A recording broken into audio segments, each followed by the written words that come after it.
It's time for a little comedy, a little content, and a lot of conversation. It's the Geno Jones Show, exclusively right here on YouTube.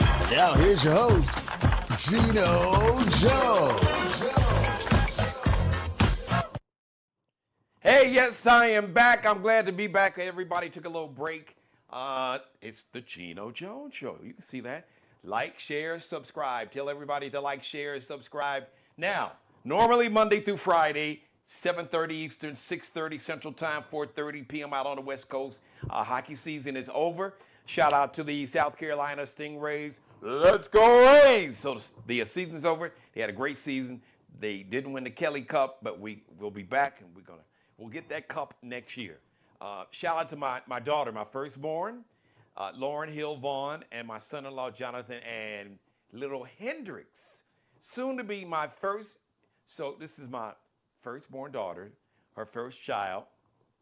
So yeah, that's my first grandchild. I guess you say, not necessarily, but yes, it is. So she had an incredible baby shower out in Portland, Oregon. So shout out to Boogie Daddy. So proud of you, Jonathan. And little Hendrix, I'm gonna need you to straighten up and get ready, because we are ready for you. And I ain't ready for you. By the way, the show is interactive, everybody. What does that mean? That means if you're watching me live right now, you will see where it says live chat. As a matter of fact, let me click on this button here.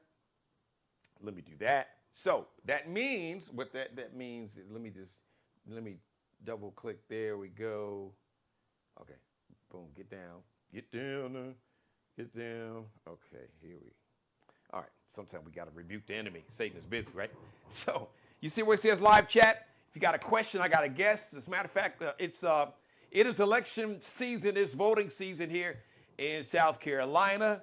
Speaking of shout out to the voters of South Carolina, and a shout out to the black voters of South Carolina. They showed up. They showed out. They shout out to you all. You showed up for yourselves. You showed up for each other, your family, your friends, your neighbors, even folks you don't know. You showed up for the community, for the culture, for everybody, for all those who lean into humanity, compassion, and empathy, and decency, and not bigotry and hate and misogyny and all that negative energy. Over 56,000 early votes. That was yesterday on Tuesday. Broke a record for a primary.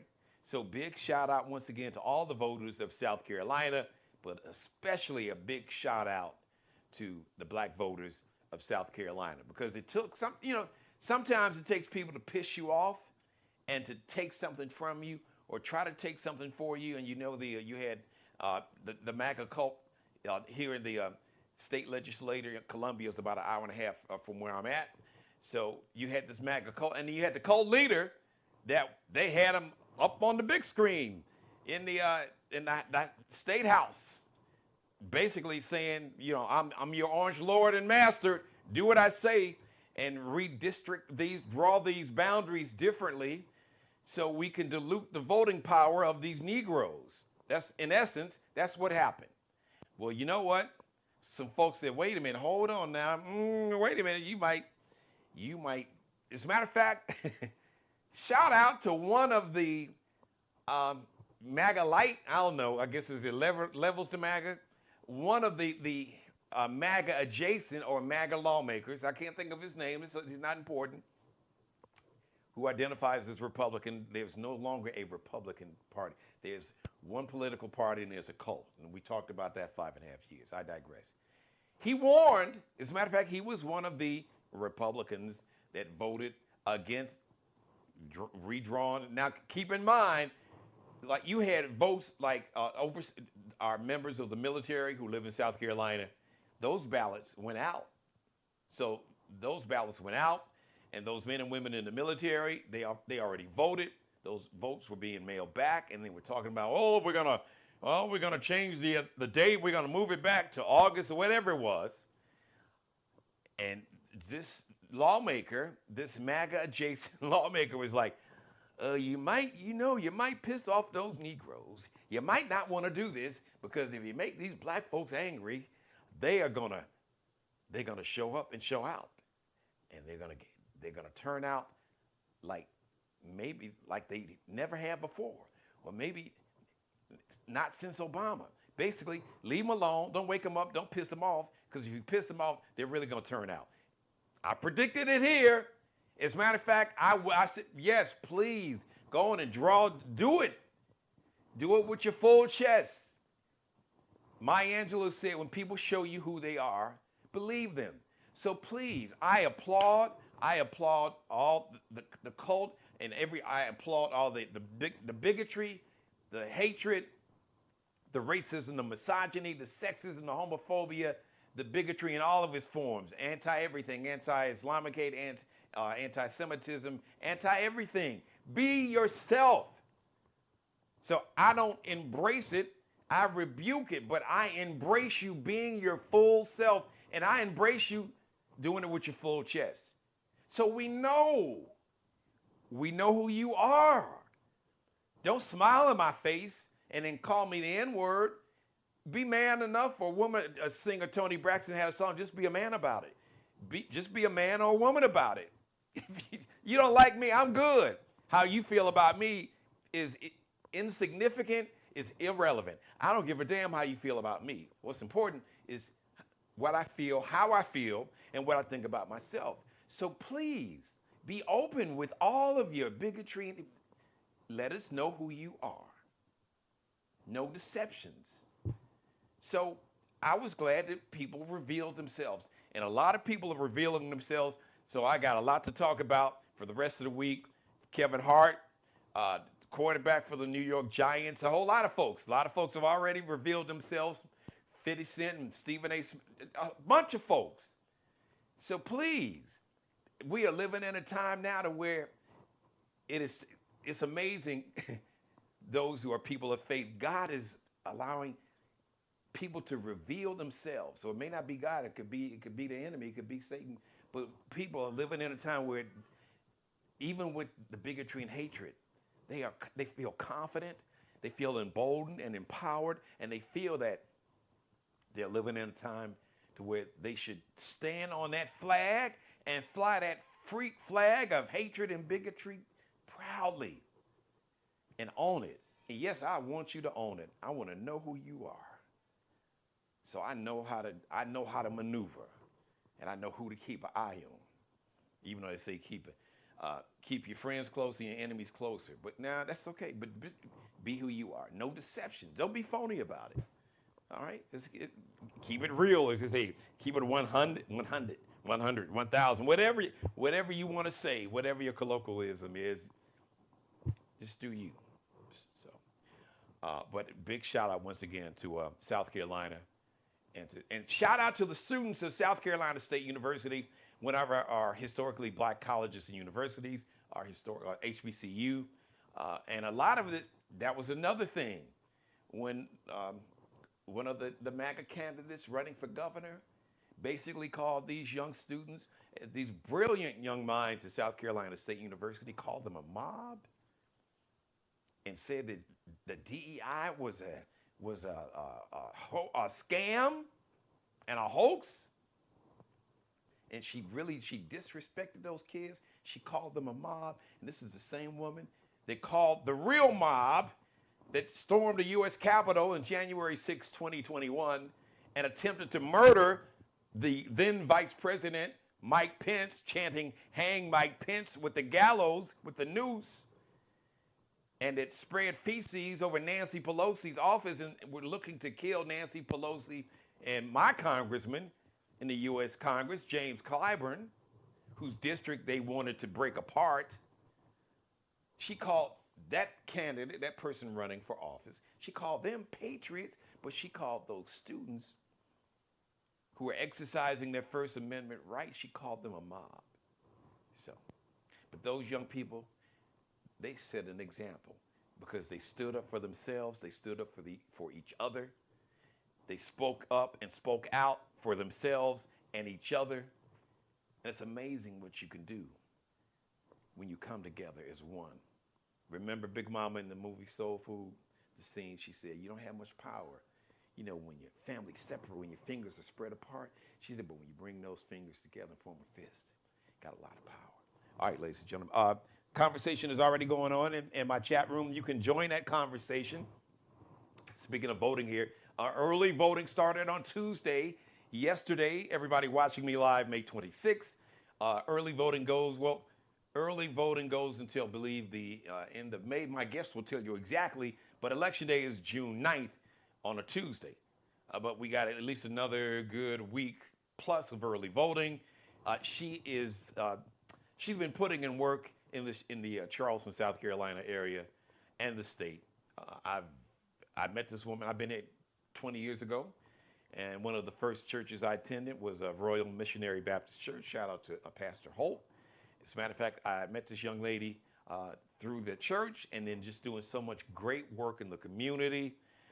She was a community liaison and a senior advisor for my dear friend, former state senator Marlon Kimpson, who also worked in the Biden administration.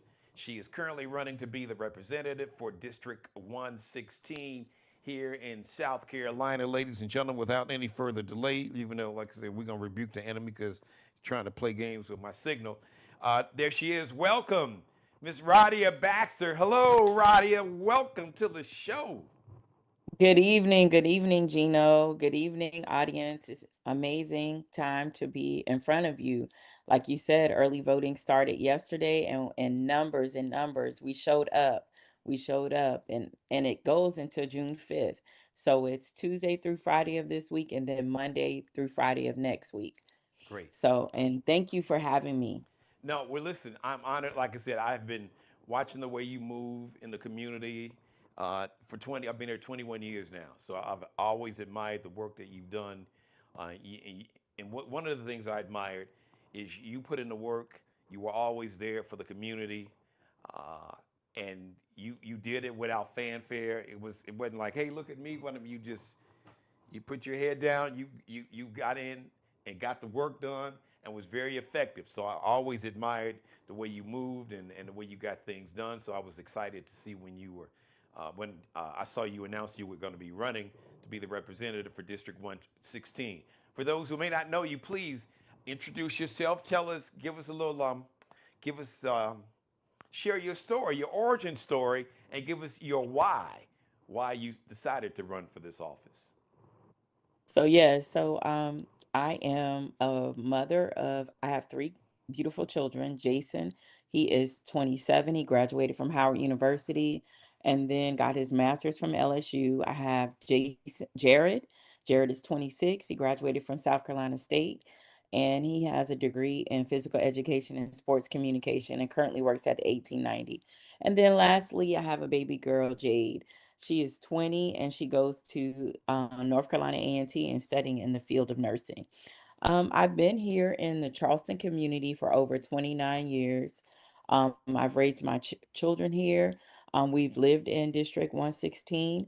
And so I am just all about community, whether it's in District 116 or even in the Charleston community or as a state. I've done several different initiatives and programs that have to do with empowering young folks, building opportunities, helping with job creation, helping with housing, helping with seniors. So, community is my life work, and that's the work that I've been doing for over 20 some years. And I'm here to put myself up as a career public servant, to take the community for us as a community to go together to the State House in District 116. My why is I've already been doing the work. My resume, my results speak for myself. And I just think now is the time for not only for me and the community to continue to do the work, but just do it on a greater level and to continue to create pipelines for people that look like us to make sure that they have a voice and a seat at the table. So that is why I am running. So, Radia, was it one instance? Was it any particular circumstance? I know we're living in some very precarious times. Was it one thing that kind of triggered you, or maybe some folks around you to say, "Hey, Radia, we need you, and we need you to run and to represent us in this district? If it was, if you don't mind, share that with us. What was that So catalyst? I think so. To me, number one, the catalyst is God, right? He always assigns us and gives us the journeys that we need to be on. So that's first and foremost. He knows all the work that I've done because He's created those pathways and those opportunities and those relationships and to build to help not to again, like I said, not build me, but help the community build themselves and individuals and families. I've always been a fighter for individuals and families who are often overlooked, for organizations, for communities who are often overlooked. And I think at this time, there have been a lot of folks who I've worked with on the state level who thought not robbery to say, "Hey, we need you to come to the state house." And so, with them saying that, and the catalyst of God as my assignment, that's why we are here now. We are here now, the second day of early voting, and I'm asking for folks to vote for me for South Carolina House Seat 116. Again, like I said, I've done the work, I have the relationships. I've done a lot of things at the State House. I know most of the staff members, I know the agencies. So, day one for me will not look brand new or just building relationships. Those are relationships that I currently and already have and will continue to have and build upon that. So let's pick up on what you did. The last thing you said, you talked about day one. If you don't mind, you want to speak to your day one and some of the day one agendas that you want to address, and maybe the top three goals that you have as a lawmaker, things that you want to get accomplished, maybe legislation you want to sponsor, some of the things that you may want to fight against. There's so many, we saw what happened with the whole redistricting fight. So share what it's going to look So I like think a that first lot. day for So you. So I think the first day is would be after gathering during like the December period of gathering all information from our community, like hosting town halls, hosting focus groups, to get to know them, to know what are their one, twos, and threes, right? What are their priorities for themselves and their families, and how I can take that to the state house. Now, during campaign season and even beforehand, I've been gathering information. Actually, I spoke to a couple of people talking about transportation in the rural area, affordable healthcare access to that. So those are things that I'll already be looking into and figuring out what are the necessary partnerships or strategic folks that I need to speak with, and also just building relationships with our local municipalities because in District 116 there are at least two or three local municipalities that um, we need to talk with, and just talk with their council member, talk with their mayor, just to figure out what is already on the table. What are their goals for 2027 and 2028, and how can the state help them in in their municipalities and their families grow and their communities grow. So those are the kind of things that I would be starting off with come day one. Now, as far as building relationships with our staff at the state house and other agencies, I already have those connections. So basically, I will just use what we already have as far as information and resources, and then going to them and seeing how they can help our community, whether it's through funding, whether it's through opportunities, whether it's through relationships, or leveraging certain resources that we currently have to get what the citizens and the residents and the constituents of District 116. So, Roddy, you mentioned you got 3 20-year-olds. First of all, you look too young to have a son 27 and 126. So, I know they say black don't crack, but you definitely look way too young to have a son 27. So please take that as a compliment. But now I've got a Thank you. daughter, Alex 20, she's 24. So I know our Gen Zers are really facing challenges, finding jobs, um, finding jobs that paid a halfway decent wage. Uh, the thought of buying a home is just like completely out of reach for young people. And a lot of times, apathy can be one of the biggest problems, not just for young people, but uh, I I know you talk to young people like I do because you have three right there with you. Um, they don't really they see politics differently. They see politicians. They see the corruption, in Washington D.C. They see corruption on local levels, and they don't feel that politicians, that you said something is key, because there's a difference between a public servant and a politician. But our young people may Correct. not know that. So just what for those young people watching now, when you're out in neighborhoods, go to barbershops or beauty salons or churches or, sorority fraternities, uh, what are you, how are you connecting with those young people? What are you saying to them to stress the importance of them stepping into their power, understanding the agency they have, and showing up for yourself and supporting people who are going to, make sure they fight for policies that make their life better. So speak to those Gen Z or Gen Z voters out there, and just maybe even the ones that have chosen the couch over the voting booth. So, first thing is understanding. I think that plays a lot a part of it because I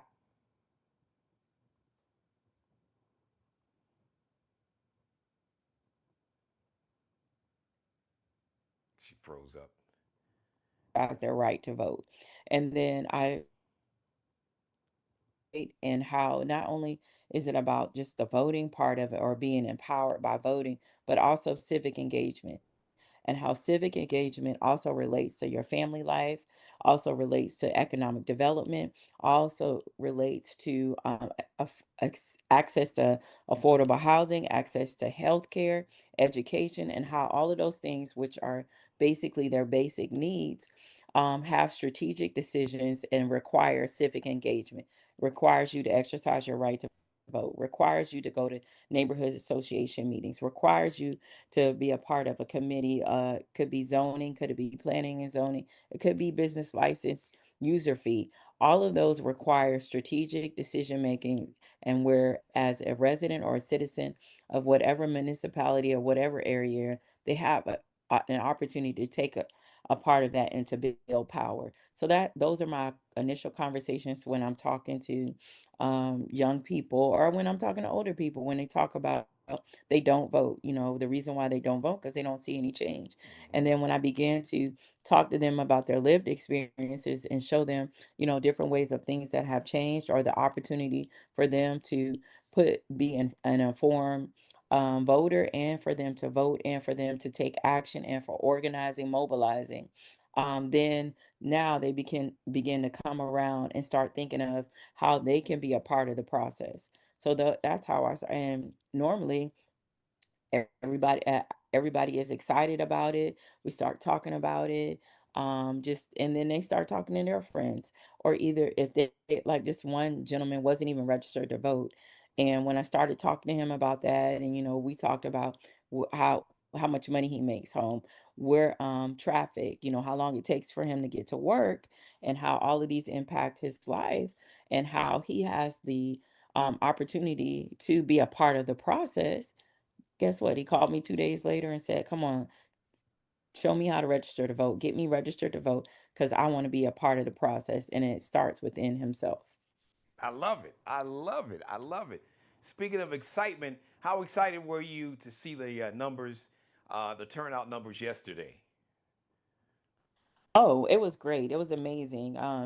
Just to be in that number in the first hour and a half was just phenomenal. I went to By the time it was like 10 o'clock, I had already been to two different polling locations.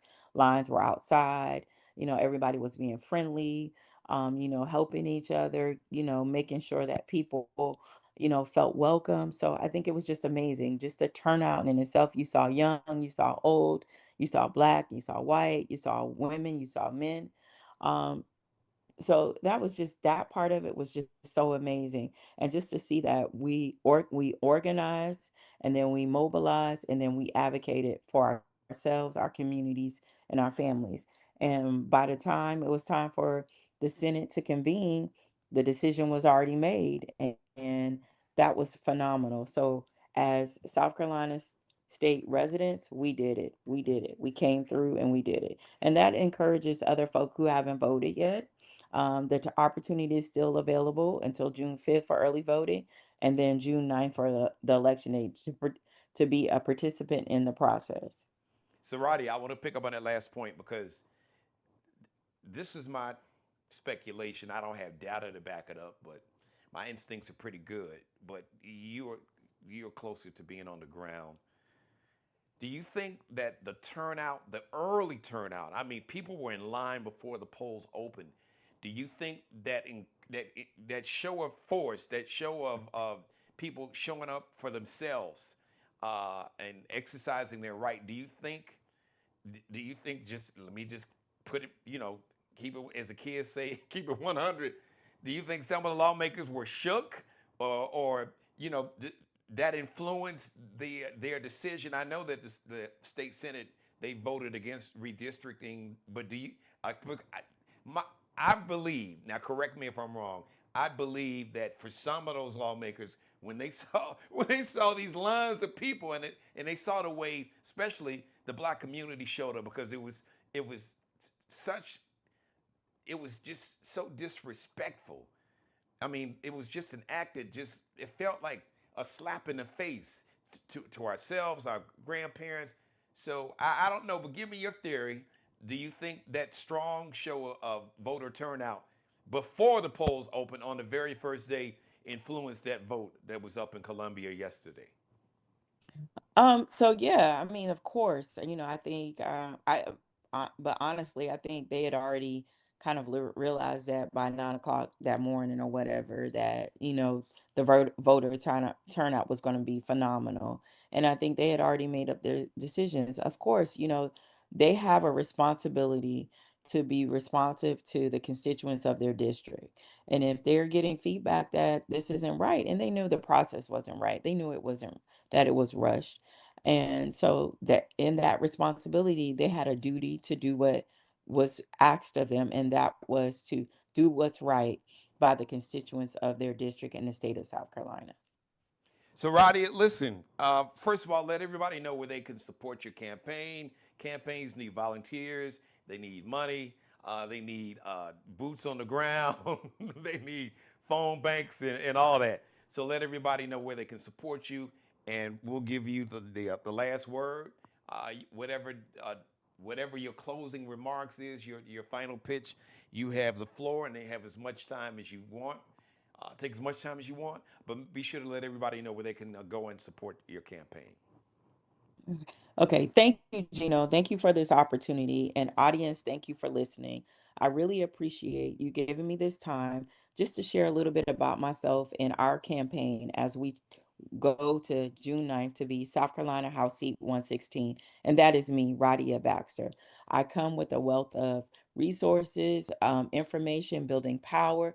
And I just ask that you give me a chance to represent you well at the State House as South Carolina House Seat 116, the Democratic nominee. My website is www.radiabaxter.com. My telephone number is 843-906-0933.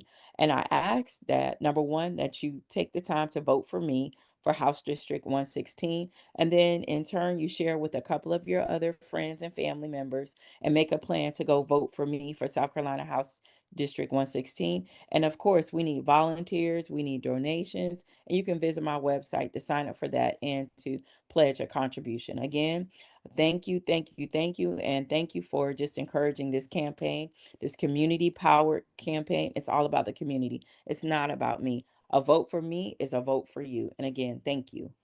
Well, Roddy, by the way, everybody, Roddy is spelled Radia. I want to make sure y'all get that right. So it's in your website, you said Radia Baxter. Yes, it's radiabaxter.com, RADIABAXTER.com. All right. Well, listen, my sister, thank you for coming on. Like I said, I have been watching the way you move in the community. Like I said, on so many levels, in the church, with people like former state senator Marlon Kimpson, and just with just regular folks in the neighborhood. So I've admired your work up close and from afar. So, and I know you were doing that before I got here, but I can co-sign for 21 years myself. I can, I Thank can, you. with 2 feet, I can co-sign for them 21 years, and I know you were doing it before then, but I can tell folks, not what I heard, what I've seen with my own eyes. So, Thank you. listen, just congratulations and shout out to you and your family, and best of luck to you. So, listen, you have a permanent home, so feel free to come back before the election. June 9th is election day, but election day is like late voting. We need to vote early. So we have the rest of this week and all of next week, Radia. So early voting That's right. ends. That's correct. It ends. It ends on June 5th. Okay, so that's next Friday. So and the polls are Yes. Monday through Friday. Right. 8:30 to 5. And in Charleston County, there's 5 polling locations. Now, can they go to your website to find it? Depending on where they live, can they go to your website to find different Yes. locations to vote? Yes, they can. Okay, all right. Thank you, Radia. So we'll see you Thank back you. soon.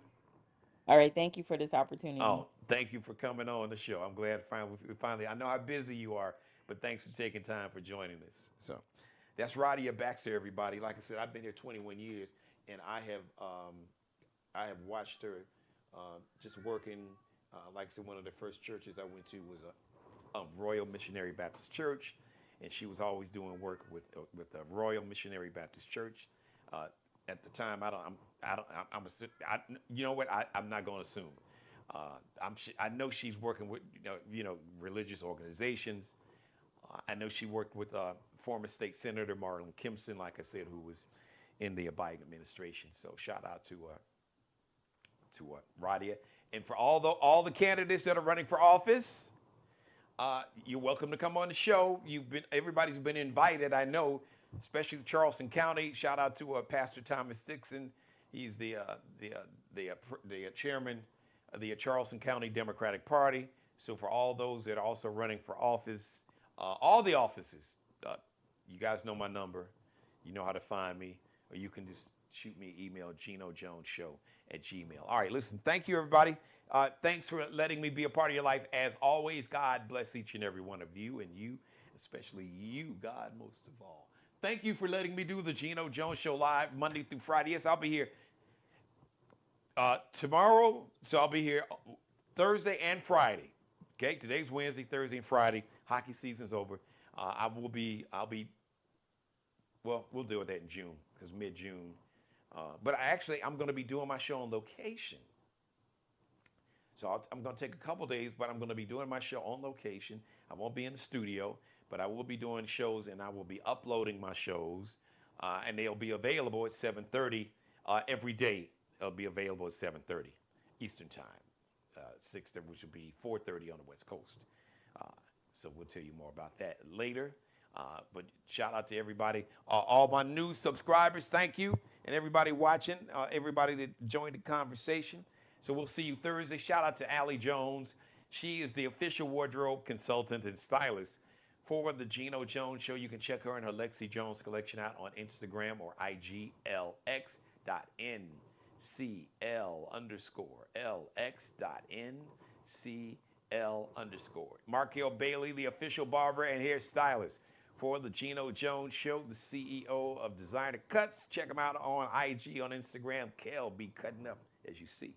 Kel be cutting up. That's KELBECUTTINUP. I would love to have you as part of the Geno Jones Show family, as a sponsor. You can advertise, run your commercial, all your campaign ads. You can run them right here, okay? So shoot me an email, GenoJonesShow@gmail. I'll send you the sponsorship package, all the information to run your campaign ads. Or if you'd like to support Black-owned media, it's so important we support Black-owned media. Like this platform, like my company, Geno Media, and the Geno Jones Show. You can make a contribution. You can support the show financially. No amount is too small or too large. Zelle, you can financially support the show via Zelle. That email address, GenoJonesShow, all one word, @gmail. Got it? GenoJonesShow, all one word, @gmail. Or you can support the show financially via Cash App. $Dad G Jones, $, capital D, lowercase AD, capital GJ, lowercase ONES. Thank you, everybody. I love you. We'll see you live Thursday, 7:30 p.m. Eastern, 6:30 Central Time, Chicago stand-up, live in Los Angeles, Las Vegas, and up in Portland, Oregon, and everybody on the West Coast, 4:30 p.m. in the afternoon. We will see you Thursday. I love you. Love is a verb. It's an action word. Show you love. Subscribe and tune in to the next episode of The Geno Jones Show, exclusively right here on YouTube.